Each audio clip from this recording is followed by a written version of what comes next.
시간이 되었습니다. 다 같이 함께 일어나셔서 사도신경으로 신앙 고백함으로 하나님께 예배 드리겠습니다.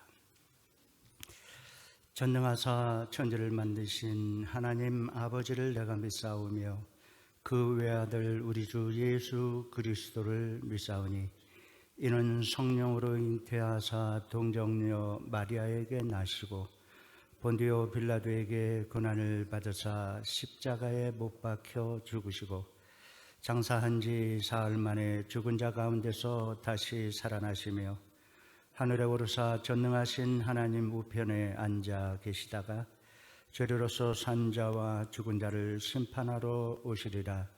성령을 믿사오며 거룩한 공회와 성도가 서로 교통하는 것과 죄를 사하여 주시는 것과 몸이 다시 사는 것과 영원히 사는 것을 믿사옵나이다. 아멘. 419장 함께 찬양하겠습니다.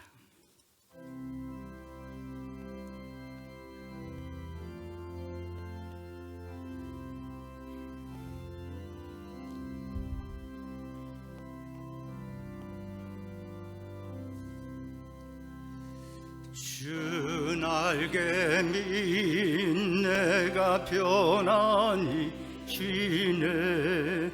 밤 깊고 비바람 몰아쳐도 아버지께서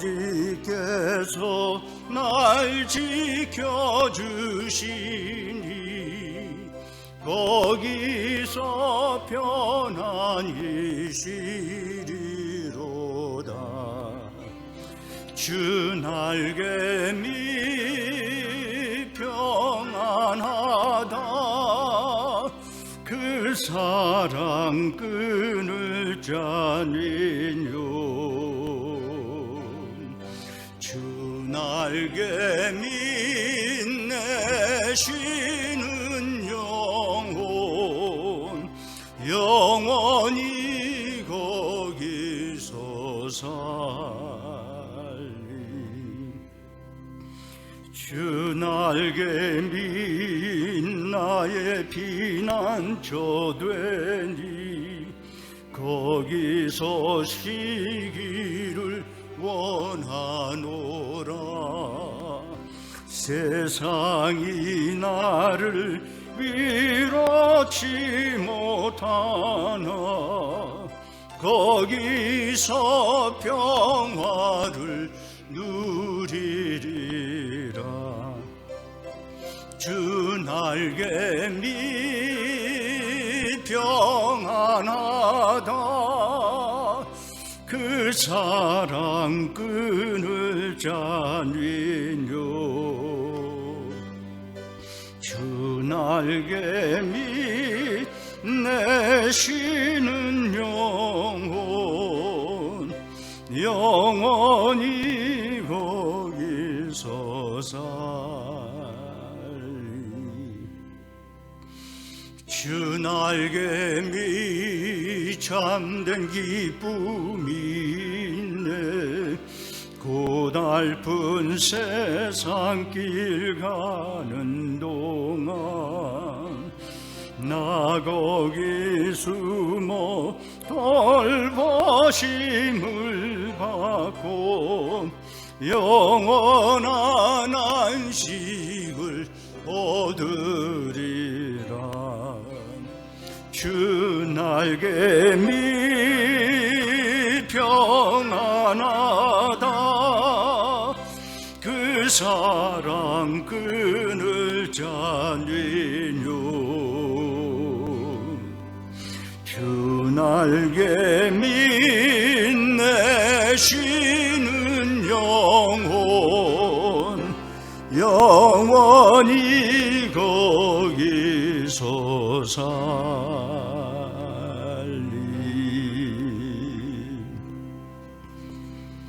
아멘. 다 같이 작석해 주시고요. 함께 기도하실 때 과테말라 영혼들을 위해서 함께 기도하도록 하겠습니다. 최상득 최경희 선교사님과 그 가정과 사역과 건강을 위해서 또 현지 학생들과의 대면 수업을 통해서 주의 일꾼들이 더욱더 잘 준비되어져 시험 받을 수 있도록, 또 새로 완성된 제2교회를 통해서 복음 사역이 더욱더 열매 맺어갈 수 있도록 함께 기도해 주시기 바랍니다. 기도하신 다음에 김정태 목사님 올라오셔서 예배를 위해 기도해 주시겠습니다. 우리 함께 기도합니다. 사랑과 자비가 풍성하신 하나님 아버지 감사드립니다. 이 아침 과테말라의 영혼들을 주님께 올려드립니다. 우리 최상덕, 최경희 선교사님 그 가정을 주님 붙들어 주시고 건강 지켜주시고 사역 위에 기름 부어주셔서 경영하는 모든 일들을 통해서 주의 복음이 확장되게 하시고 하나님 나라가 임하는 귀한 은혜를 허락해 주시옵소서. 현재 학생들과의 대면 수업이 이제 진행되고 있습니다. 이제 하이브리드로 진행되는 그 수업에 기름 부어주시고 축복해 주셔서 학생들이 잘 훈련되어 하나님의 사람으로 예수 그리스도의 종들로 힘있게 설 수 있도록 도와주시고, 또 여러 가지 우상 숭배로 찌들려 있는 그 영혼들에게 주님의 그 생명의 복음이 전파되고 또 영혼들이 구원받는 역사들이 나타날 수 있도록 도와주시고 인도해 주시옵소서. 새로 완성된 제2교회를 통해서 복음 사역이 더욱더 활기를 띠게 하시고 더욱더 많은 열매들이 그 과테말라에 맺어질 수 있도록 도와주시고, 그 영혼들이 주님을 찬양하며 경배하며 예배하는 그 모습이 아름답게 서질 수 있도록 도와주시고 축복해 주시옵소서. 주님 감사드립니다.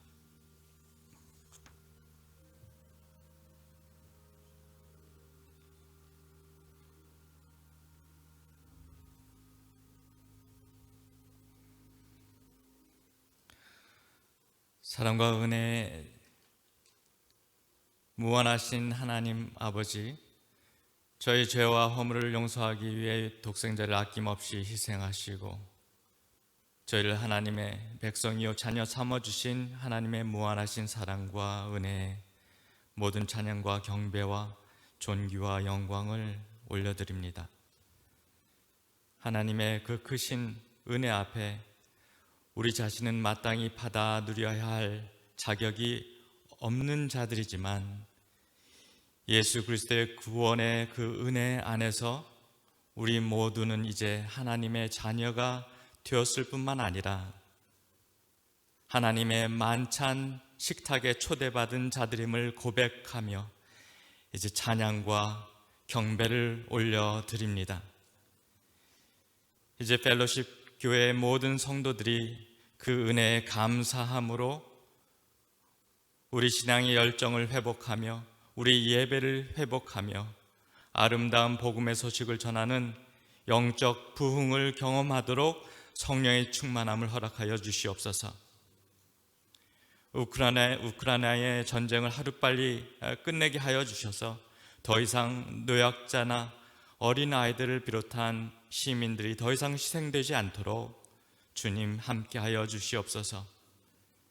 여러 가지 질병으로 어려움 가운데 있는 우리 부모님들을 붙들어 주시고 건강한 가운데 지켜 보호하여 주시옵소서. 펠로십 교회 4대 담임 목사님 청빙이 주님의 은혜 가운데에 주님께서 예비하신 신실한 목사님으로 청빙되며 모든 절차 또한 어려움이 없도록 진행하여 주시옵소서. 이 시간 과테말라 최상득 최경인 선교사님을 위해서 기도합니다.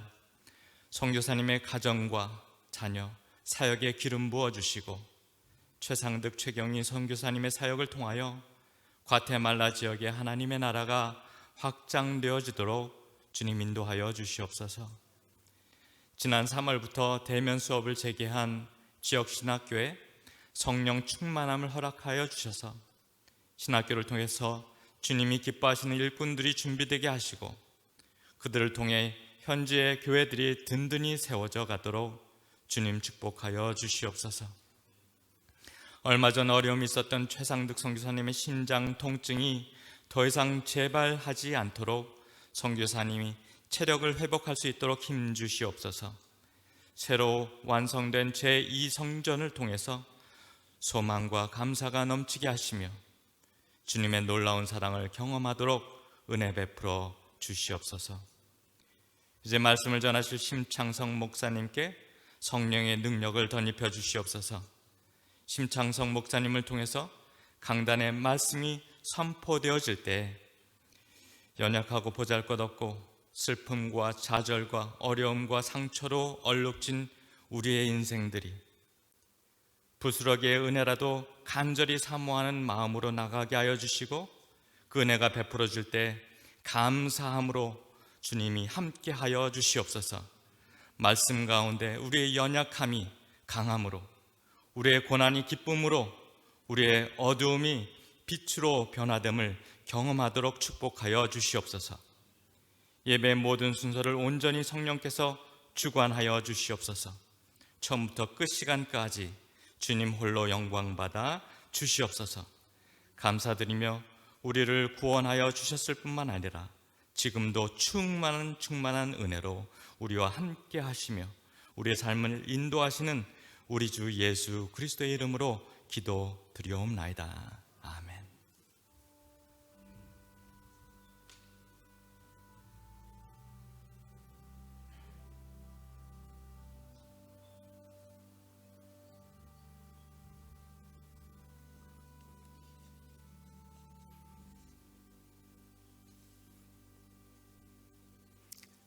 할렐루야.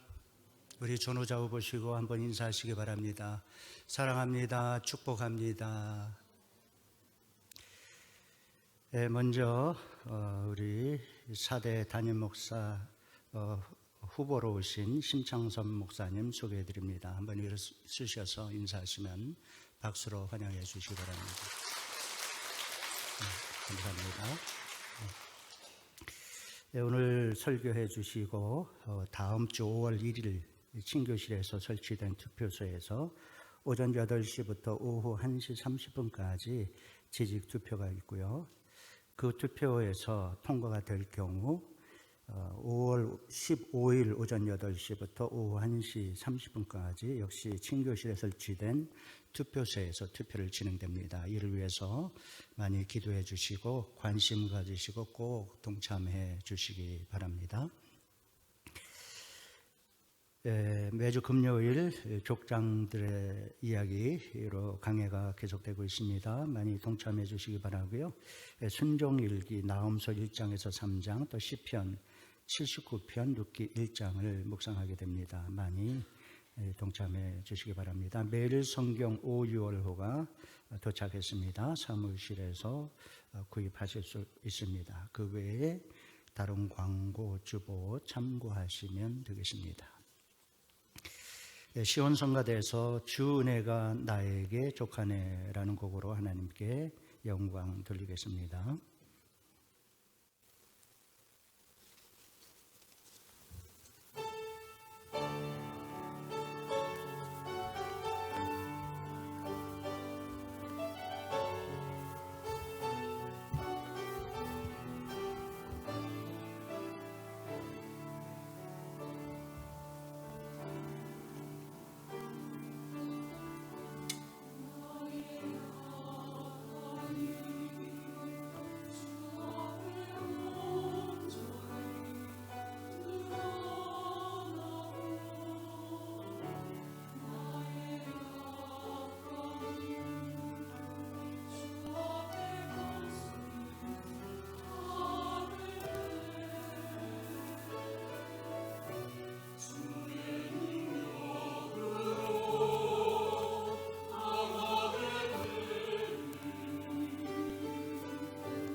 귀한 찬양 감사드립니다. 오늘 저희들 함께 보실 말씀 마태복음 15장입니다.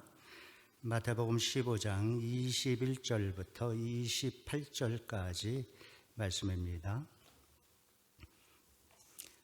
마태복음 15장 21절부터 28절까지 말씀, 우리 다 같이 한 목소리로 합독하도록 하겠습니다.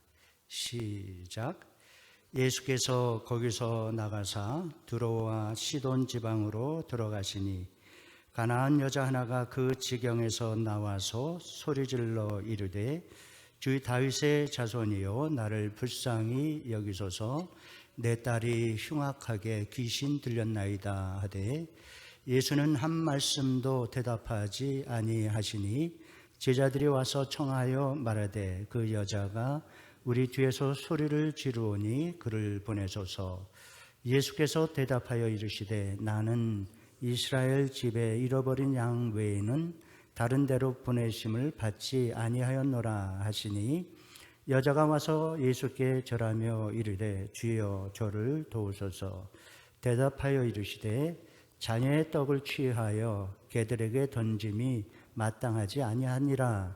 여자가 이르되 주여 올소이다마는 개들도 제 주인의 상에서 떨어지는 부스러기를 먹나이다 하니 이에 예수께서 대답하여 이르시되 여자여 내 믿음이 크도다, 내 소원대로 되리라 하시니 그때부터 그의 딸이 나으니라.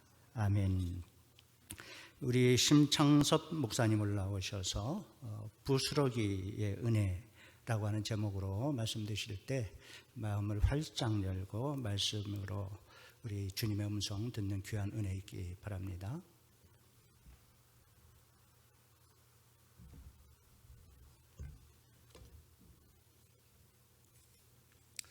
할렐루야, 반갑습니다.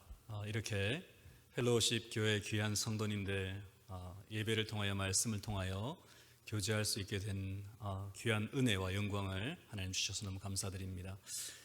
보통 새로운 강사 목사님이 이렇게 단에 서면 많은 성도님들은 저 사람 어떤 사람일까 이런 호기심 때문에 말씀에 집중하지 못하게 되는 경우가 종종 있는데요. 이 시간 우리 하나님께서 저와 여러분에게 주시는 말씀에 올해 좀 초점을 맞추고 그 말씀을 통하여 우리에게 어떠한 변화와 결단을 요구하시는지 함께 생각할 수 있는 은혜의 시간 되기를 바랍니다. 제가 한번 기도하고 말씀 나누겠습니다. 살아계신 하나님 아버지 감사합니다. 사랑하는 주의 백성들을 부르시고 오늘도 존귀하고 거룩한 주의 말씀을 듣게 하심을 감사합니다. 참 자격 없는 죄인이 이 거룩한 주의 말씀을 들고 단에 섰습니다. 사람의 모습을 감추어 주시고 하나님의 성령께서 친히 말씀하여 주셔서 우리의 영과 혼과 및 관절과 골수가 찔러 쪼개어지는 은혜의 시간이 되게 하여 주옵소서. 말씀을 가로막으려 하는 모든 어둠의 세력들과 죄의 권세들을 예수의 이름으로 결박하여 주시며 하나님 마음껏 말씀하시고 마음껏 역사하시고 우리의 영이 주 앞에서 화답하는 은혜의 시간 되게 하여 주옵소서. 살아계신 예수님의 이름으로 간절히 기도드리옵나이다. 아멘. 오늘 우리가 읽은 이 마태복음 15장의 말씀은 예수님께서 게네사렛이라고 하는 동네에서 두로와 시돈 지방으로 들어가시는 것으로 말씀이 시작되어집니다. 오늘 본문 21절은 이렇게 시작되어지죠. 예수께서 거기서 나가사 두로와 시돈 지방으로 들어가시니, 이 말씀만 보면 우리가 어디에서 어디로 가셨는지 잘 알 수가 없기 때문에 제가 지도를 하나 준비를 했습니다. 제가 방송실에 조금 부탁을 드렸는데 띄우실 수 있는지 모르겠습니다. 네, 게네사렛이라는 동네는 갈릴리 호수 바로 옆에 위치한 작은 마을이었습니다. 이곳에서 예수님께서 많은 사람들을 고치시며 사역하실 때에 저기 남쪽에 있는 예루살렘에서 바리새인들과 서기관들이 이 게네사렛까지 쫓아와서 예수님과 논쟁을 벌이게 되어집니다. 제자들이 손 씻지 않는 문제를 가지고 정결을 예식을 범했다, 장로들의 전통을 지키지 않는다, 예수님을 공격합니다. 그래서 예수님께서는 이 바리새인들과 서기관들을 피하여 조금 안식하시고자 게네사렛을 떠나서 두로와 시돈 지역으로 이동을 하게 되어집니다. 여러분, 지도에서 두로와 시돈을 찾으실 수가 있겠습니까? 맨 위쪽 지방, 지중해 바닷가에 위치해 있는 동네입니다. 제가 조금 이따 다시 한번 설명을 드리겠습니다. 예수님께서 안식을 취하려 이 두로 지방으로 들어가셨지만 예수님이 그곳에서도 조용히 쉴 수가 없었습니다. 왜냐하면 한 여인이 예수님께 나와 소리를 질렀기 때문입니다. 22절 말씀 이렇게 기록합니다. 가나안 여자 하나가 그 지경에서 나와서 소리 질러 이르되 주 다윗의 자손이여 나를 불쌍히 여기소서 내 딸이 흉악하게 귀신 들렸나이다. 마태복음에서는 이 여자가 가나안 여인이다라고 짧게 소개하고 있지만 동일한 내용을 기록하고 있는 마가복음 본문에 보면 마가는 이 여인에 대해서 좀 더 자세하게 이야기를 합니다. 마가복음 7장 26절 말씀입니다. 같이 한번 읽어볼까요? 시작. 그 여인은 헬라인이요 스로보니게 족속이라 자기 딸에게서 귀신 쫓아내 주시기를 간구하거늘. 마가는 이 여인이 헬라인이고 스로보니게 족속이다라고 그렇게 이야기합니다.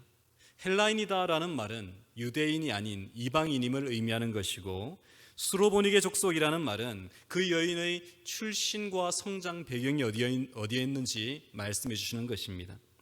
이 스로보니게라는 이 말은 수리아와 베니게의 합성어입니다. 수리아는 이스라엘 북쪽의 넓은 땅, 지금 시리아라는 나라가 위치해 있는 그곳을 수리아 지역이라 불렀습니다. 그 수리아 지역 가운데에도 바닷가를 중심으로 두로와 시돈을 중심으로 세워진 도시국가가 있었는데 그 도시국가가 페니키아, 베니게라는 그런 지역이었습니다. 그래서 이 여인이 스로보니게 족속이라는 말은 그 수리아 지역의 페니키아 출신의 사람이라는 뜻이지요. 수리아 지역의 페니키아 출신이라는 말은 또 무슨 의미일까 조금 의문을 가질 수 있는데 당시에 페니키아, 두로와 시돈의 이 도시국가는 지중해 연안에 위치한 국가들 중에 가장 부유하고 화려하고 번성한 문명 도시였습니다. 구약 성경에 보면 두로와 시돈이 등장하는 것을 보게 되어집니다. 다윗과 솔로몬에 관한 기록을 보면 두로와 시돈이 지중해 지역의 무역의 중심지가 되어서 많은 물품들과 재물들이 두로와 시돈을 중심으로 이동하는 것을 보게 되어집니다. 이런 무역과 상업을 바탕으로 두로와 시돈과 페니키아 지역은 아주 화려하게 번성한 지역이 되었는데 특히 로마의 통치하에서 이 두로는요 로마의 목욕탕과 수영장이 건설되어지고 로마에 있는 콜로세움 가보신 적이 있는지 모르겠습니다만 그 콜로세움보다 훨씬 더 큰 전차 경기장이 만들어질 정도로 아주 번성한 도시였습니다. 그래서 이 두로 출신이다, 페니키아 사람이다 라고 말하면 그것은 그 지역의 사람들에게 아주 큰 자부심이 되었습니다.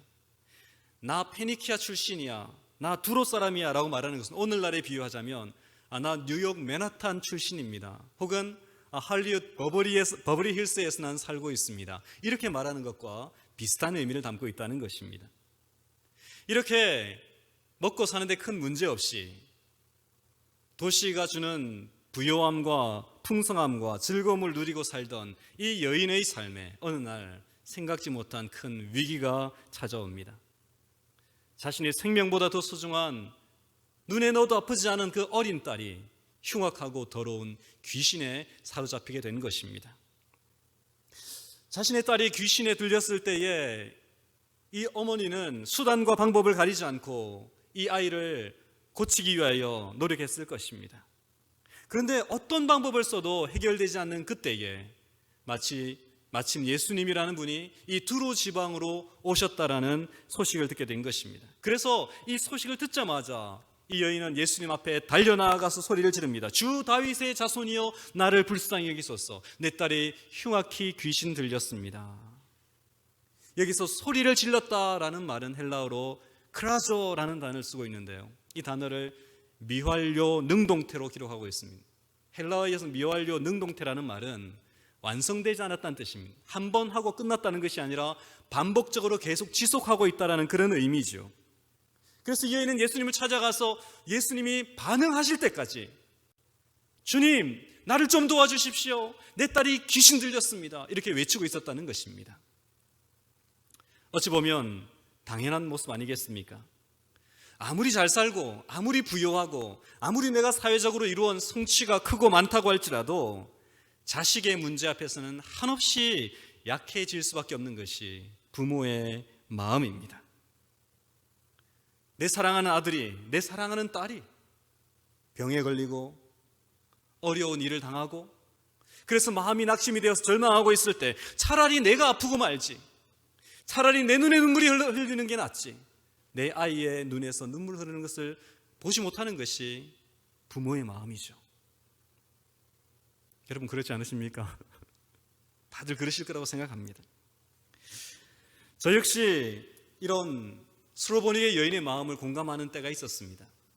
우리 여기 계신 어머님 아버님들 다 자녀 때문에 밤잠 자지 못하고 뜬 눈으로 밤을 지새운 경험들이 있을 건데 저도 그런 적이 종종 있었습니다. 특히 저의 첫 번째 아이가 태어났을 때 저는 그런 경험이 있습니다. 저희 집에 아이가 넷이 있는데요, 첫째 아이가 태어날 때 저는 이 수로보니게 여인의 마음이 무엇인지를 공감하게 되었습니다. 1998년 12월 18일 날 아내가 이제 첫째 아이를 해산하게 되었는데 병원에 가서 진통을 시작하고 16시간이 지나도록 아이가 나오지를 못하는 거예요. 그래서 의사가 긴급하게 저를 부르고 수술 동의서에 서명을 하라고 했습니다. C-섹션, 제왕절개를 해야 된다는 것입니다. 그래서 아이를 꺼내서 이제 수술실에서 아이를 데리고 나왔는데 아이를 처음 보는 순간에 제 마음속에서 가슴이 무너진다라는 표현이 무엇인지 이해할 수 있게 되었어요. 저는 그냥 가슴이 무너진다는 표현이 그냥 문학적인 표현인 줄 알았는데 실제로 제 속에서 와르르 하고 무너지는 소리가 들리는 것입니다.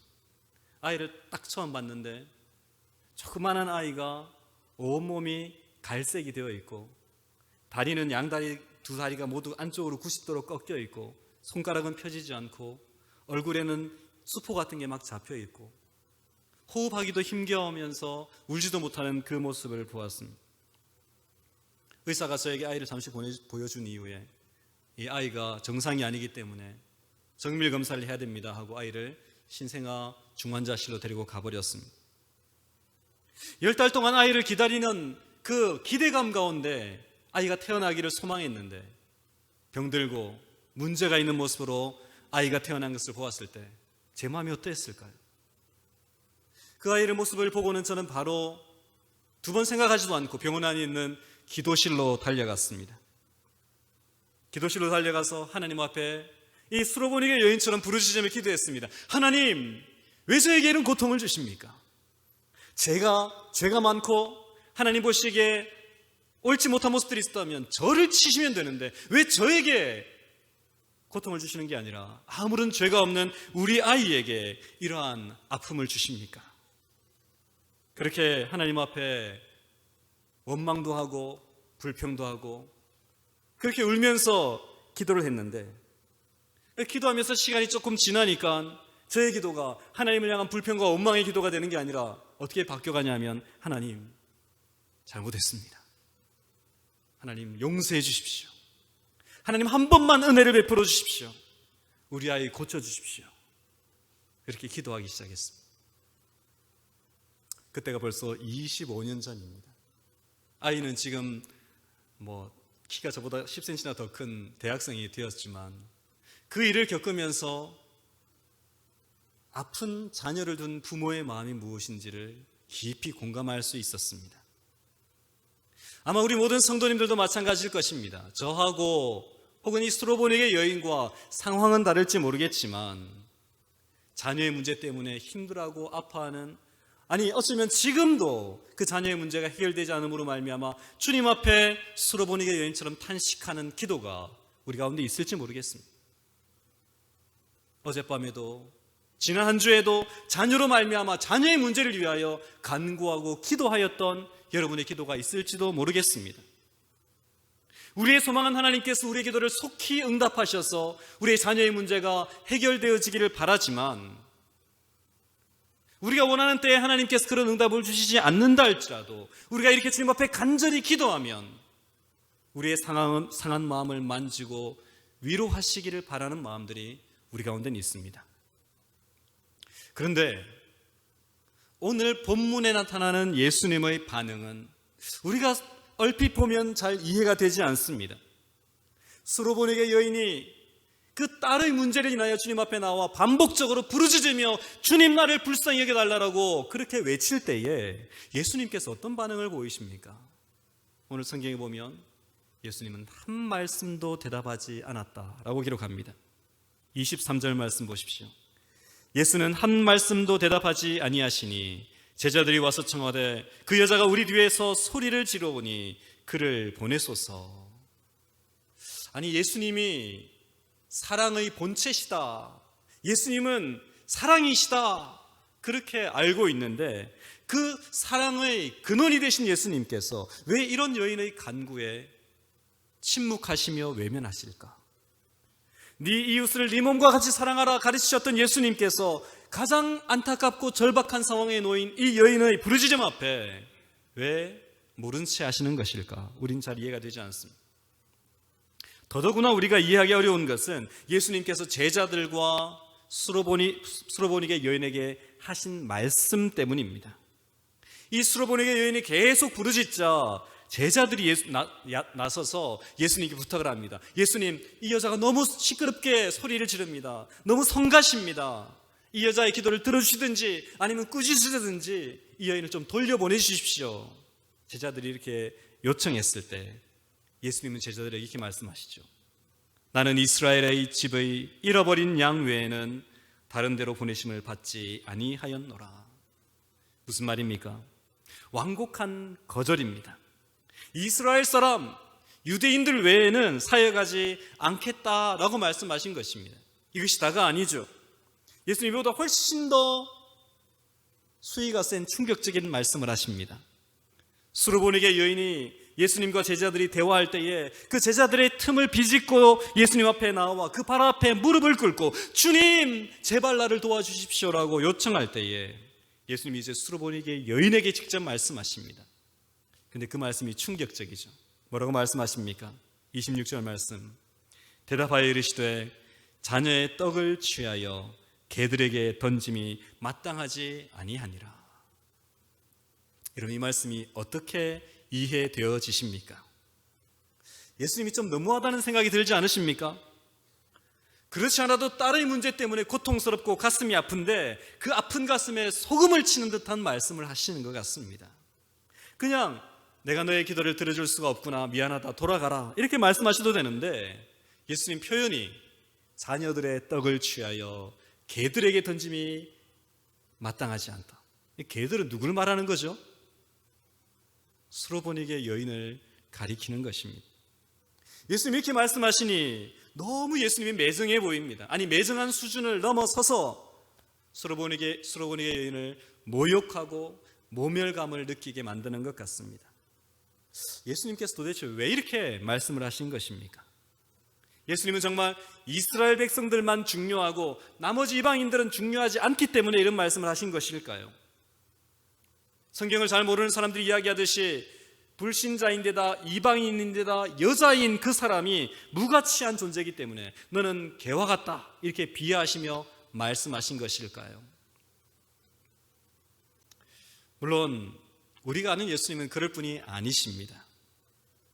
우리가 믿는 예수님은 이스라엘만을 구원하기 위해 이 땅에 오신 민족주의자도 아니고 이방인이나 여성을 차별하는 차별주의자도 아닙니다. 그런데 왜 예수님께서 이런 말씀하신 것입니까?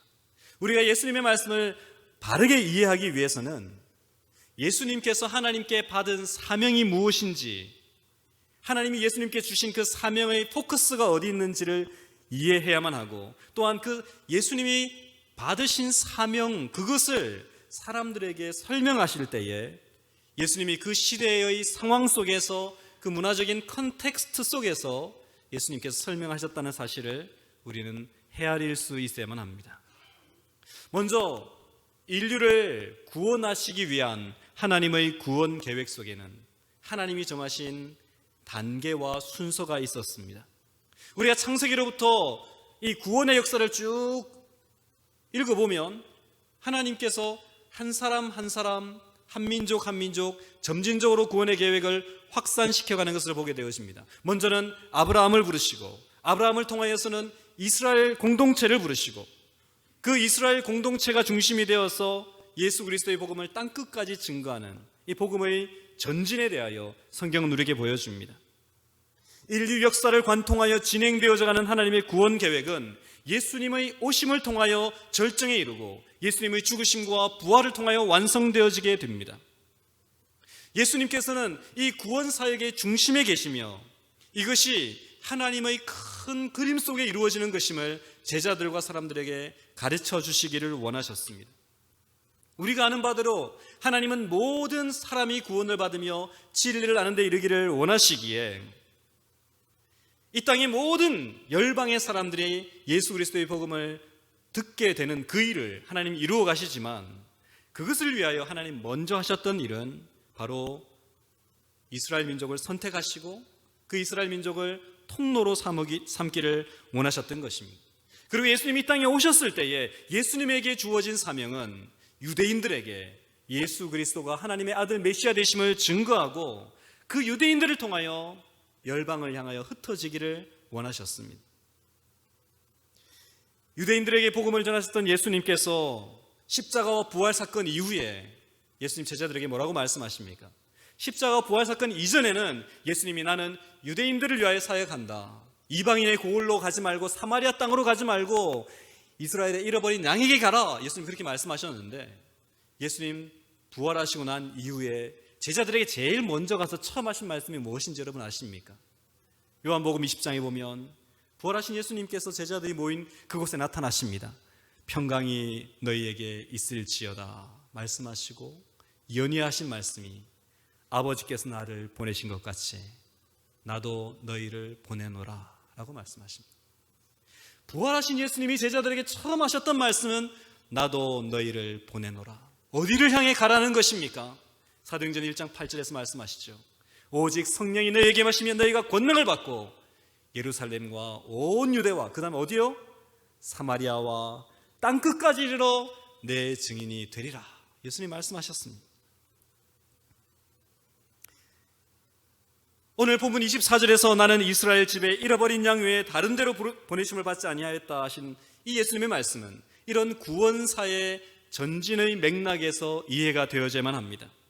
이 말씀은 나는 이방인에게는 관심이 없어, 나는 오직 유대인들만을 사랑하고 유대인들만을 구원하겠다, 그렇게 하신 말씀이 아니라 하나님의 구원 계획이 마침내 완성되기 위해서 지금 이 시점에 하나님이 나에게 요구하는 것은 이스라엘의 잃어버린 양들을 제자 삼아서 그들을 준비시켜서 나의 부활사건 이후에 그들을 보내는 게 나에게 주어진 사명이다 라고 말씀하신 것입니다. 자녀들의 떡을 취하여 개들에게 던짐이 마땅하지 않다 하신 26절 말씀도 동일한 선상에서 우리는 이해할 수 있습니다. 이 말씀을 한국인의 정서로 보면 어떻게 불쌍한 여인을 개로 취급할 수 있는가 이렇게 생각할 수 있습니다. 어떻게 그 여인에게 이런 모욕과 또 비하를 할 수 있는가 이런 생각을 가지게 되는 것입니다. 하지만 이 말씀은 우리가 생각하는 것처럼 이 수로보니게 여인을 비하하거나 멸시하거나 개처럼 취급하는 표현이 절대로 아닙니다. 오히려 하나님의 구원의 단계와 순서에 대하여 이 수로보니게 여인이 이해할 수 있는 문학적인 표현을 사용하신 것입니다. 우리 한국 사람들은 개라는 말을 별로 좋아하지 않습니다. 그래서 우리 한국말 중에 욕설을 하면 항상 제일 많이 들어가는 말이 개라는 말이죠. 무슨 욕설이 있습니까? 예를 들 필요는 없겠습니다. 저희 자리에 말씀드릴 수는 없죠. 우리 다 알고 있습니다. 이런 한국적 정서 때문에 예수님께서 개라는 표현을 쓰시니까 우린 괜히 좀 시험에 들 것 같습니다. 예수님 어떻게 저렇게 말씀하시지? 그런데 오늘 본문에서 개라고 번역되어진 단어는 헬라어 원어로 보면 개라는 단어가 아니라 정확한 의미는 강아지라는 단어입니다. 헬라어로 개를 지칭하는, 사납고 무섭고 더러운 개를 지칭하는 단어는 퀴온이라는 단어인데 오늘 본문에서 예수님 쓰신 단어는 퀴나리온이라는 단어입니다. 퀴나리온, 정확한 말로는 어린 강아지, 애완견을 의미하는 것이죠. 당시 예수님께서 사역하실 때 유대 사회에서는 어린 강아지를 집에서 애완견으로 기르는 문화가 없었습니다. 유대인들은 개를 싫어하거든요. 그런데 헬라 문화권에서는 이 어린 강아지를 애완견으로 집에서 기르는 그런 문화가 있었습니다. 헬라 사람들은 좀 경제적인 여유가 있다 보니까 강아지 예쁜 그런 강아지들을 집안에서 키우며 주인의 상에서 떨어지는 음식들을 먹도록 하는 그런 문화가 있었던 것입니다.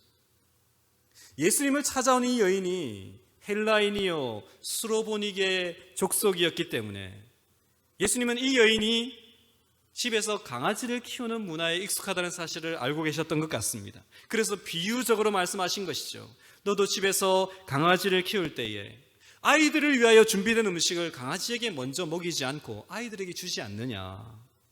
하나님의 구원 계획도 순서가 있기 때문에 하나님 나에게 맡기신 것은 먼저 유대인을 대상으로 사역하는 것이다. 이렇게 비유로 설명을 해주신 것입니다. 예수님의 말씀은 결코 수로보니게 여인을 비하하거나 멸시한 것이 아닙니다. 동시에 예수님은 이 수로보니게 여인을 통하여 제자들을 훈련시키십니다. 오늘 본문을 가만히 묵상해 보면 예수님은 이 수로보니게 여인을 비하하거나 멸시한 것이 아니라 오히려 너무나도 존귀하고 위대한 사람으로 높이 세우는 것을 우리가 보게 되어집니다. 예수님은 이 수로보니게 여인을 제자들 눈앞에 높이 세우면서 제자들을 부끄럽게 하시고 제자들에게 도전을 주십니다. 사실 이 수로보니게 여인은 성경에 등장하는 모든 사람들 가운데 유일하고도 탁월한 존귀한 사람이었습니다. 왜냐하면 성경에 수많은 사람들이 등장하지만 그 어떤 사람도 이 여인이 받았던 칭찬을 받은 적이 없습니다. 이 여인에 대하여 예수님께서 뭐라고 칭찬하십니까? 28절 말씀 우리 같이 한번 읽어보겠습니다. 시작. 이에 예수께서 대답하여 이르시되 여자여 내 믿음이 크도다. 내 소원대로 되리라 하시니 그때로부터 그의 딸이 나으니라. 예수님이 이 여인에 대하여 뭐라고 칭찬하셨습니까? 내 믿음이 크도다.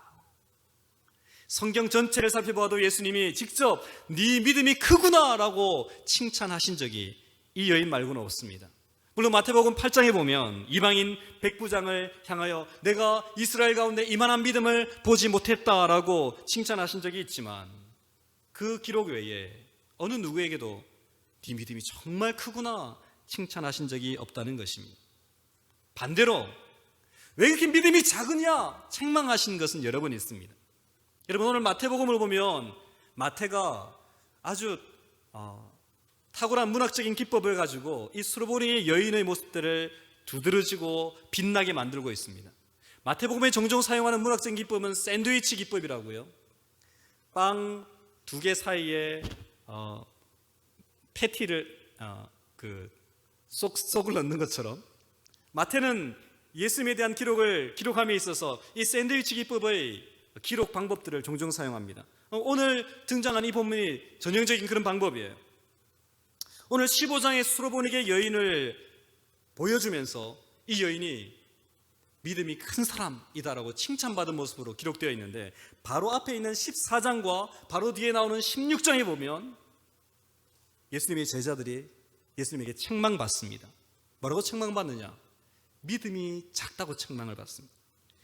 본문 바로 앞에 있는 14장에는 오병이어의 기적의 사건과 무리를 걸으신 예수님의 사건이 기록되어져 있습니다. 우리가 다 알고 있는 이야기죠. 예수님 무리를 걸어오실 때 많은 제자들이 두려워하지만 베드로가 예수님께 요청합니다. 주여 주님이시거든 나를 명하여 무리로 걸어오게 하소서. 예수님께서 오라 하시니 베드로가 무리를 걸어갑니다. 예수님만 쭉 보면서 가면 되는데 베드로의 시선이 예수님이 아닌 바람과 파도를 보고는 두려움에 사로잡히는 그 순간에 물에 펑덩 빠지죠. 나를 구원하소서 할 때 예수님이 즉시 손을 내밀어 베드로를 잡아 건져주시며 한 말씀 하십니다. 14장 31절 예수께서 즉시 손을 내밀어 그를 붙잡으시며 이르시되 믿음이 작은 자여 왜 의심하였느냐. 많은 이야기가 있겠지만 예수님은 베드로의 믿음을 책망하십니다. 믿음이 작은 자여 왜 의심하느냐. 16장도 마찬가지입니다. 16장에는 칠병이어의 기적이 기록되어져 있습니다. 예수님이 이방인의 땅인 두로와 시돈을 지나 데가볼리로 가서 그들에게 칠병이어의 기적을 일으키신 이후에 다시 배를 타고 갈릴리 쪽으로 돌아오실 때에 제자들이 깜빡 잊고 음식을 준비하지 못했습니다. 그래서 우리가 떡을 준비하지 못했다라고 수근거릴 때 예수님 제자들에게 이렇게 말씀하시죠. 마태복음 16장 8절 말씀, 8절 이하의 말씀입니다. 예수께서 하시고 이르시되 믿음이 작은 자들아 어찌 떡이 없으므로 서로 논의하느냐. 너희가 아직도 깨닫지 못하였느냐. 떡 5개로 5,000명을 먹이고 주운 것이 몇 바구니며 떡 7개로 4,000명을 먹이고 주운 것이 몇 광줄이었는지를 기억하지 못하느냐. 예수님은 제자들을 향하여 믿음이 적다, 믿음이 작다라고 책망하십니다. 근데 제자들을 향하여 2번에 걸쳐서 믿음이 작다라고 책망하시는 그 중간에 이 스로보니게 여인의 사건을 기록하면서 이 스로보니게 여인 믿음이 크다라고 칭찬하십니다. 그래서 이 스로보니게 여인의 모습이 더더욱 두드러지게 아름답게 보여지는 것입니다. 그럼 우리는 여기서 한 가지의 질문을 던지게 되어집니다. 스로보니게 여인이 가진 믿음은 도대체 어떤 믿음이었기에 예수님이 이렇게 존귀하고 아름답게 칭찬을 하시는 것일까? 오늘 우리가 주목해야 될 부분이 바로 이것입니다. 스로보니게 여인이 가졌던 믿음의 본질, 그 믿음의 비결과 핵심이 무엇인지를 우리가 안다면 우리도 스로보니게 여인처럼 칭찬받는 신앙생활을 할 수 있을 것이고, 지금 이 시대와 교회가 맞닥뜨려진 이 여러 가지 영적인 도전과 어려움들 가운데 이 스로보니게 여인의 믿음이 무엇인지를 분명히 알고 붙든다면 이 어려움의 시기를 우리는 잘 이겨나갈 수 있을 것입니다. 예수님께서 스로보니게 여인의 믿음을 칭찬하신 첫 번째 이유, 그것은 이 여인의 믿음이 보이지 않는 것을 보는 것 같은 믿음을 가지고 있었기 때문입니다. 예수님께서 제자들에게 믿음이 작다라고 책망하신 이유가 무엇입니까? 이 제자들은 예수님의 기적을 너무나도 많이 목격했습니다. 예수님께서 행하시는 정말 상상할 수 없는 놀라운 기적의 목격자이자 증인이 제자들이었죠. 그들은 물고기 2마리와 보리떡 5개, 물고기 7마리와 보리떡 2개로 5,000명, 많게는 2만 명의 사람들을 먹고 12광주리를 거두는 그 장면들을 직접 목격했습니다. 자기들도 먹었습니다. 또한 풍랑이는 그 바다 위에 무리를 끌어오시는 예수님을 자기의 눈으로 똑바로 쳐다보았고, 그 예수님께서 바람과 파도를 잔잔케 하시는 전능하신 능력도 보았습니다. 수많은 예수님의 기적들을 보고 경험하였지만 그 기적의 수혜자가 되었고 체험자가 되었지만 제자들은 여전히 예수님에 대한 온전한 믿음을 가지지 못했습니다. 그 증거가 무엇입니까?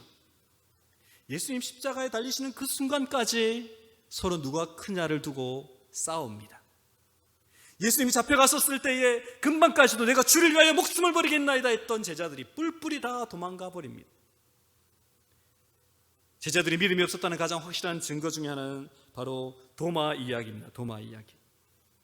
요한복음 20장에 부활하신 예수님이 제자들을 찾아왔을 때 모든 제자들이 예수님 만나고 그 손과 허리에 못자국과 창자국을 보고 부활하신 예수님을 알았지만 그 자리에 도마가 없었습니다. 그래서 도마가 말하죠. 내가 내 손으로 예수님의 손가락에 넣어보지 않고는, 그 허리에 창자국을 만져보지 않고는 절대로 믿을 수 없다라고 그렇게 이야기를 합니다. 그때 예수님께서 도마에게 찾아오셔서 이렇게 말씀하십니다. 도마야, 너는 나를 본고로 믿느냐? 보지 못하고 믿는 자들은 복되도다. 여러분, 이 말씀을 잘 기억하십시오. 너는 나를 본고로 믿느냐? 보지 못하고 믿는 자들은 복되도다. 예수님은 도마에게 보았기 때문에 믿을 수 있다라는 그러한 믿음이 아니라 보지 못했지만 보는 것 같은 믿음, 그것이 참되고 복된 믿음이다 라고 말씀하신 것입니다. 대부분의 많은 사람들은 믿음을 이야기할 때에 내가 직접 경험하고 체험했기 때문에 믿을 수 있다라고 생각합니다. 죽을 병에 걸렸는데 기적적으로 나았습니다. 망해가던 사업이 기적적으로 다시 일어납니다. 뭔가 대단하고 초월적이고 신비로운 그런 경험들, 체험들을 해야지만 내 믿음이 온전해질 것이라고 그렇게 생각합니다. 그래서 많은 성도들이 신앙생활의 초점, 목적을 이야기할 때에 나도 환상 중에 주님 만나봤으면, 나도 뭔가 신령한 은사와 체험들을 해봤으면 그럼 내 믿음이 성장할 건데, 완성될 건데 그렇게 생각합니다. 하지만 여러분, 착각하지 마십시오. 그러한 초월적이고 신비한 경험이 우리의 믿음을 완성하는 것이 아니고, 그러한 경험이 주님께서 우리에게 요구하시는 믿음의 결정체가 아니라는 것입니다. 구약과 신약 성경을 보시면 수많은 사람들이 놀라운 기적을 경험하는 장면들이 기록되어 있습니다. 구약의 이스라엘 백성들, 홍해가 갈라지고 그 갈라진 바다 사이를 걸어가고, 하늘에서 만나와 메추라기가 떨어지고, 광야 40년 기간 동안에 정말 손으로 셀 수 없는 수많은 기적들을 경험했는데, 그러한 기적들의 홍수 속에 살아가던 이스라엘 사람들이 온전한 믿음, 완전한 믿음으로 주님을 기쁘시겠습니까? 아니요. 날마다 불평하고, 날마다 원망하고, 날마다 하나님을 대적하고, 그래서 광야의 1세대가 광야에서 다 멸망당해버렸습니다. 신약도 마찬가지죠.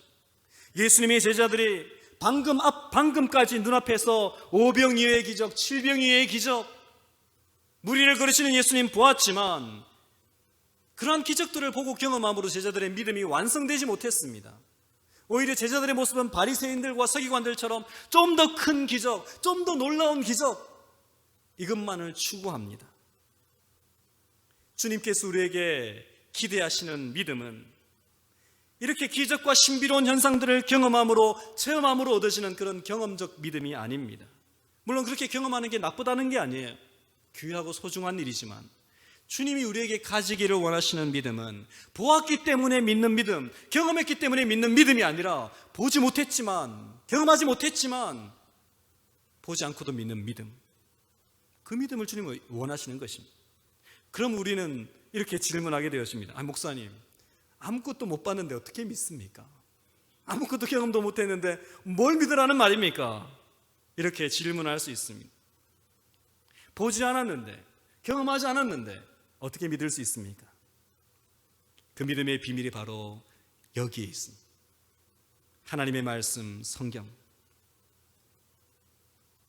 우리는 예수님을 직접 보지 못했고, 우리는 예수님의 기적을 직접 체험하지 못했지만 하나님께서는 약속이자 언약인 이 말씀을 우리에게 주셨습니다.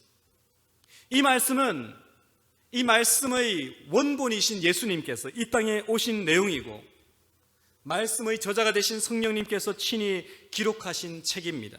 이 말씀 속에는 우리가 구원을 받으며 진리를 아는 데 이를 수 있는 충분한 계시와 하나님의 약속이 가득 들어 있습니다.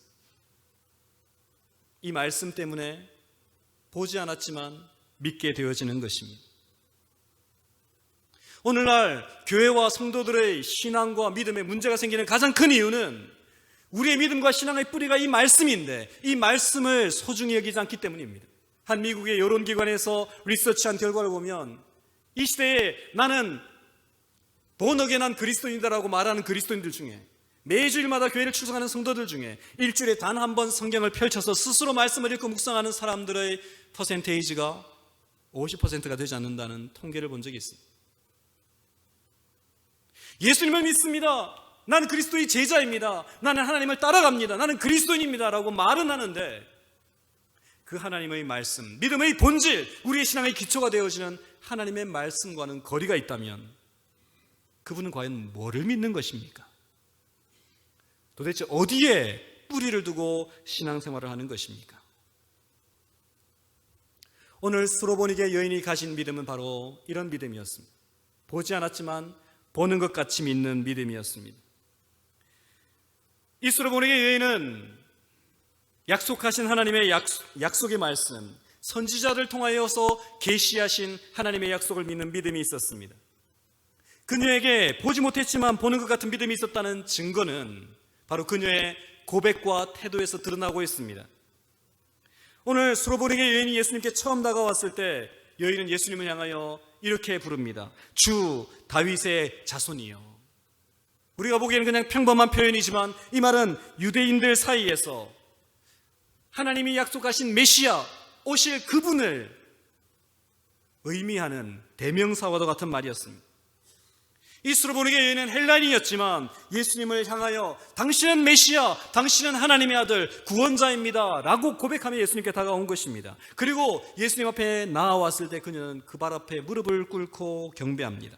25절 말씀에 여자가 와서 예수께 절하여 이르되 라고 할 때 이 절하여 이르되 라는 헬라어 단어는 프로스키네오라는 단어인데 이 단어는 다른 성경에서는 다 예배하다, 경배하다, 그 발 밑에 무릎 꿇고 입 맞추다라는 뜻으로 번역되어져 있습니다. 이 여인이 예수님 앞에 와서 그냥 자신의 소원을 올려드리기 위해서 메어 달린 것이 아니라 주님 앞에 예배하고 경배했음을 보여주는 것입니다. 이 여인은 예수님을 하나님의 아들 메시아로 확실히 믿고 있었습니다. 그녀에게 아무런 경험도 체험도 없었지만 그녀는 보지 못한 것을 보는 것 같은 믿음을 소유하고 있었습니다.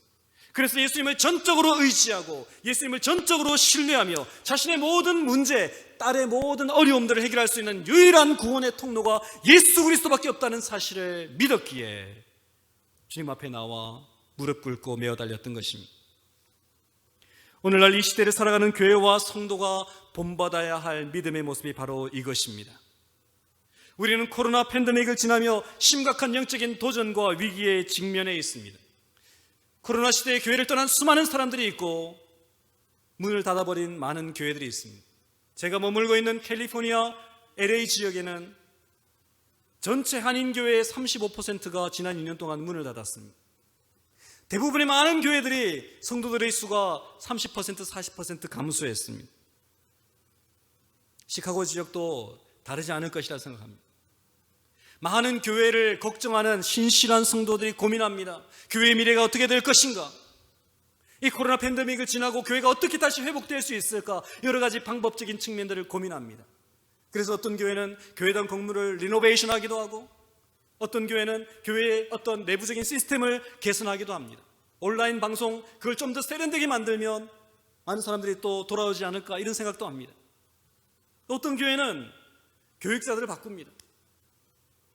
제가 오늘 이렇게 청빙을 위한 선보는 설교를 하러 왔지만 제가 여러분 앞에 확실하게 말씀드릴 수 있는 것은 심창선 목사라는 사람이 하나님 뜻 가운데 펠로십 교회를 섬기게 된다 할지라도 이 한 사람 때문에 교회가 직면한 위기와 어려움들이 해결되어질 것이라 장담할 수 없다는 것입니다. 교회의 주인은 예수님이시고 교회의 미래는 주님의 손에 달려 있습니다. 어떻게 교회가 직면하는 위기와 어려움들을 극복할 수 있는 것입니까? 우리는 수로보니게 여인에게서 그 해답을 찾아야만 합니다. 교회가 본질을 회복해야만 합니다. 하나님의 말씀, 이 말씀이 처음이고 끝이고 전부이다라는 사실을 기억하고 이 말씀에 철저하게 뿌리를 내어서 말씀의 능력, 말씀의 은혜, 말씀으로 말미암는 영적인 부흥이 교회 가운데 일어날 때에 그때의 교회가 소망이 있고 비전이 있다는 것을 여러분 믿으시기를 바랍니다. 뭔가 눈에 보이는 것을 바꾼다고 해서 해결되어질 문제가 아니라 우리의 신앙의 본질, 교회의 본질, 그것을 회복할 때에 하나님의 성령께서 펠로십 교회를 다시 영광스럽게 일으키실 것입니다. 또 하나 우리가 기억해야 될 수로보니게 여인의 아름다운 모범이 있습니다. 예수님께서 이 여인의 믿음을 칭찬하신 또 다른 이유는 그녀의 입술의 고백 때문이었죠. 예수님이 자녀들의 떡을 취하여 그들에게 던짐이 마땅치 아니하다 말씀할 때에 여인이 무엇이라 대답했습니까? 27절 말씀, 여자가 이르되 주여 올소이다마는 개들도 제 주인의 상에서 떨어지는 부스러기를 먹나이다. 우리가 가진 한글 성경은 주여 올소이다마는 이라라고 번역을 하고 있지만 헬라어를 보면 한 문장으로 나이 퀴리에 이렇게 적혀 있습니다. 나이 퀴리에. 나이라는 말은 예 그렇습니다 옳습니다 라는 말이고 퀴리에는 주님이라는 뜻이죠. 주님 당신이 옳습니다. 당신이 맞습니다. 팀 켈러 목사님은 그의 책 왕의 십자가에서 이 여인의 대답을 이렇게 설명합니다. 여인은 이렇게 대답했다. 예 주님 맞습니다. 저는 이스라엘 사람이 아닙니다. 저는 이스라엘 사람처럼 하나님을 섬기지 않았습니다. 그래서 주님의 상에 저의 자리가 없다는 것을 인정합니다. 자신이 아무런 자격이 없는 사람임을 인정하고 받아들였습니다. 은혜 받을 자격이 없는 사람, 주님의 상에 떨어지는 부스러기도 감당할 수 없는 그런 무능력한 무자격한 사람이라고 고백합니다. 그것을 고백하고 주님 앞에 간구합니다. 주님, 큰 은혜, 뭔가 내가 주님 앞에 받을 수 있는 것이 있지 않다는 것을 잘 알고 있습니다. 대단하고 놀라운 복이 아니라 정말 버려지는 빵의 부스러기 같은 은혜라도 베풀어 주십시오. 이렇게 기도하고 있습니다. 예수님이 왜 이 여인의 믿음을 칭찬하십니까? 이 여인은 은혜가 무엇인지 정확하게 알고 있었기 때문입니다. 은혜란 받을 자격이 없는 사람에게 거저 주시는 선물 같은 것입니다. 은혜는 거저 주시는 겁니다. 그렇기 때문에 이 은혜를 받는 사람은 내가 얼마나 무가치하고 자격 없는 사람인지를 날마다 기억하고 고백해야만 합니다. 오늘 수로보르게 여인은 그 모습을 주님께 보여드린 것입니다. 세월이 흐르고 신앙생활의 연륜이 길어지면서 우리는 이 은혜의 본질을 잃어버리고 망각할 때가 있습니다. 하나님 앞에 내가 얼마나 큰 죄인인지, 얼마나 받을 자격이 없는 무가치한 인생인지를 망각합니다. 교회 생활이 오래되면서 여러 가지 봉사를 하다 보면 어느새 우리 마음은 하나님의 은혜를 당연하게 여기고 부스러기 은혜는 하찮게 여기는 교만한 모습들을 가지게 되어집니다. 다른 사람 이야기 아니라 제 모습이 그랬습니다. 교회를 섬기는 사역자로 30년 정도 사역을 해오면서 어느 순간 제 마음을 보니까 영적인 교만과 공로의식이 많이 자라나 있는 것을 발견합니다. 주님, 제가 이렇게 주님을 섬겼습니다. 세상의 부와 명예 쫓지 아니하고 주님을 위해서 희생하며 살았습니다. 많은 고난과 오해와 비난을 받았지만 주님의 영광 위하여 침묵하면서 인내했습니다. 주님, 그러니 저에게 그에 걸맞는 복과 그에 걸맞는 상급 주셔야 되지 않습니까? 주장하는 자세, 요구하는 자세를 가지는 제 모습을 발견합니다. 이렇게 영적으로 교만해지고 마음이 부요해지고 영적 공로의식에 사로잡히게 되어지면 하나님의 은혜에 대한 갈망, 부스러기 은혜에 대한 목마름 가질 수가 없습니다. 내가 얼마나 자격 없는 사람인지, 내가 얼마나 큰 죄인인지 하나님 앞에 겸손한 태도를 가지지 못한다는 것입니다. 걸핏하면 교회 안에서 신앙생활하면서 하나님을 향하여 원망하고 함께 동역하는 성도들을 향하여 불평하는 이러한 죄와 잘못들을 저지르게 되어지는 것입니다. 사랑하는 성도 여러분, 오늘 우리 개인과 교회가 다시 한번 하나님의 놀라운 은혜와 칭찬을 회복하기를 원한다면 우리는 수로보니게 여인처럼 겸손하게 주님 앞에 나아가 부스러기 은혜를 간구하는 절박한 기도를 회복해야만 할 것입니다.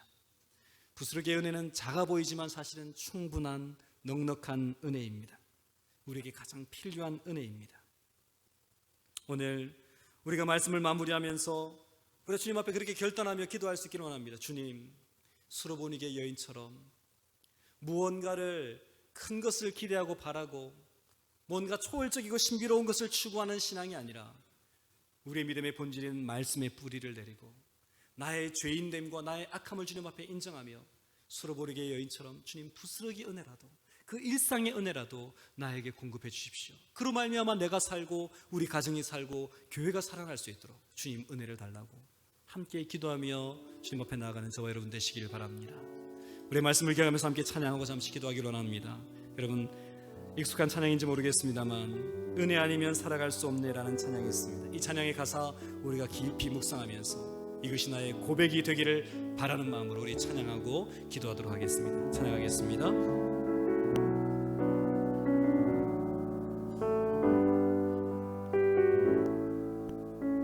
은혜 아니면 살아갈 수가 없네. 은혜 아니면 살아갈 수가 없네. 호흡마저도 다 주의 것이니 세상 평안과 위로 내게 없어도 예수 오직 예수뿐이네. 다시 한번 고백할까요? 은혜 아니면 살아갈 수가 없네. 은혜 아니면 살아갈 수가 없네. 호흡마저도 다 주님의 것입니다. 호흡마저도 다 주의 것이니 세상 평안과 위로 내게 없어도 예수 오직 예수뿐이네. 그 신계획 다 볼 수도 없고 그 신계획 다 볼 수도 없고 작은 고난에 주께 묶인 나의 모든 삶 버티고 견디게 하시네. 은혜 아니면 살아갈 수가 없네. 나의 모든 것 다 주께 맡기니 참된 평안과 위로 내게 주신 주 예수, 오직 예수뿐이네. 그렇습니다. 주님, 은혜 아니면 살아갈 수가 없습니다. 우리에게 주어진 모든 것 다 마땅히 받아야 될 것임을 생각하며 하나님 앞에 요구하고 주장하는 자세를 가지지만, 하나님, 사실 하나님의 은혜와 구원을 받을 자격이 없는 죄인임을 주님 고백합니다. 코로나 팬데믹을 지나며 많은 어려움 가운데 주님 앞에 끊임없이 요구하기만 했던 우리의 불신앙과 교만을 주님 용서하여 주시고, 하나님, 이제 다시 수로보니게 여인과 같이 주님, 나는 자격이 없습니다. 나는 죄인입니다.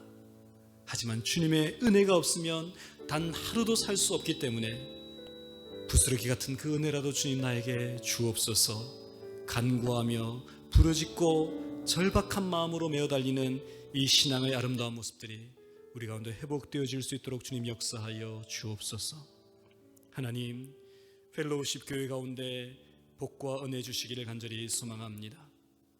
지난 52년의 역사 가운데 신실하게 교회를 세우신 주님께서 귀한 주의 종을 통하여 20여 년간 하나님의 교회를 아름답게 세워오게 하시고 이제 새로운 시대, 새로운 출발을 준비하게 하십니다. 어떻게 우리가 미래를 아름답게 세워갈 수 있을까요? 사람이 아니라, 방법이 아니라, 노력이 아니라, 지혜가 아니라 오직 하나님의 은혜뿐임을 주님 고백합니다. 펠로우십 공동체 가운데 주여 은혜를 베풀어 주옵소서.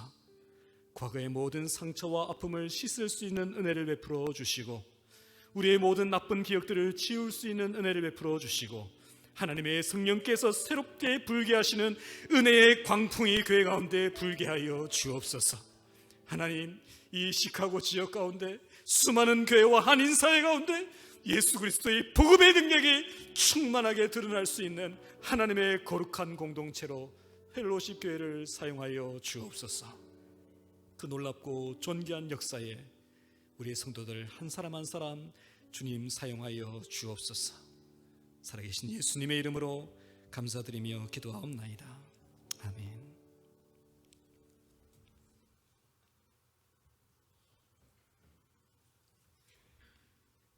귀한 말씀 감사드립니다. 많은 은혜와 도전이 있었습니다.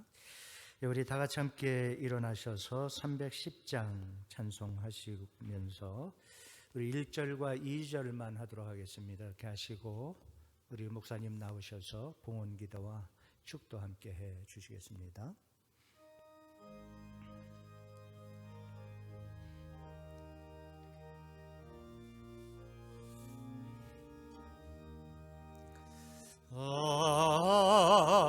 하나님의 은혜로 있을 데 없는 자 왜 구속하여 주는지 난 알 수 없도다. 내가 믿고 또 의지함은 내 모든 영 변하시는 주님 늘 보호해 주실 것을 나는 확실히 하네. 왜 내게 굳센 믿음과 또 복음 주셔서 내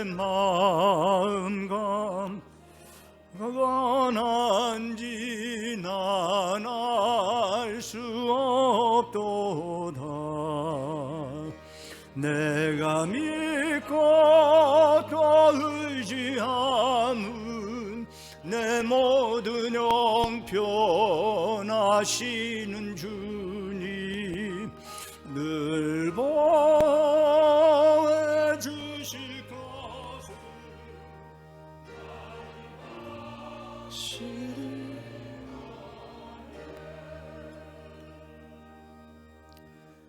거룩하고 존귀하신 하나님, 사랑하는 주의 백성들 오늘도 주 앞에 나와 마음과 뜻과 정성 다하여 예배하며 주님께 영광 돌리고 또한 빈손으로 나오지 아니하고 귀한 예물로 주님 앞에 올려드립니다. 주님 앞에 드리는 모든 예물을 주님 기뻐 받아주시며 이 예물이 쓰여질 때마다 예수 그리스도의 복음과 하나님의 사랑이 땅끝까지 증거될 수 있도록 주님 역사하여 주옵소서. 주님 앞에 드리기를 원하지만 궁핍하여 드리지 못하여 안타까워하는 마음들을 위로하여 주시며 하나님 은혜 가운데 우리의 모든 부족함들이 채워지는 주님의 은혜를 허락하여 주옵소서. 주님, 오늘도 예배 자리에 나오기를 원하지만 육신의 질병으로 여러 가지 어려움으로 함께 예배하지 못하는 성도들을 지켜 보호하여 주시고 마음에 많은 기도와 간구의 소원들 주 앞에 올려드릴 때마다 신실하시고 존귀하신 주께서 성도들의 모든 신음소리 같은 간구에도 응답하시고 역사하여 주옵소서. 새로운 한 주간을 허락하심을 감사합니다. 세상에 나아가 살아갈 때에 세상과 적당하게 타협하여 살아가는 인생 되지 않게 하시며 죄와 싸우고 어둠의 권세와 싸워 승리하며 하나님께 영광 돌리는 복되고 영광스러운 한 주간 될 수 있도록 성도들 가운데 은혜 베풀어 주옵소서. 우리를 위하여 독생자를 보내주신 하나님 아버지의 말로 형언할 수 없는 은혜와 친히 자신의 생명을 버리사 우리를 구원하신 주 예수 그리스도의 놀라우신 사랑과 지금도 우리와 함께 하시며 우리에게 세상을 이길 힘과 능력 주시는 성령님의 충만하심과 역사하심이 오늘도 수로보니게 여인과 같이 하나님을 깊이 시가는 큰 믿음으로 영광 돌리기를 사모하며 결단하며 주님 앞에 나아가는 모든 성도들의 머리 위에 그들의 생업과 가정과 자녀 위에 지금부터 영원까지 함께 있을지어다. 아멘.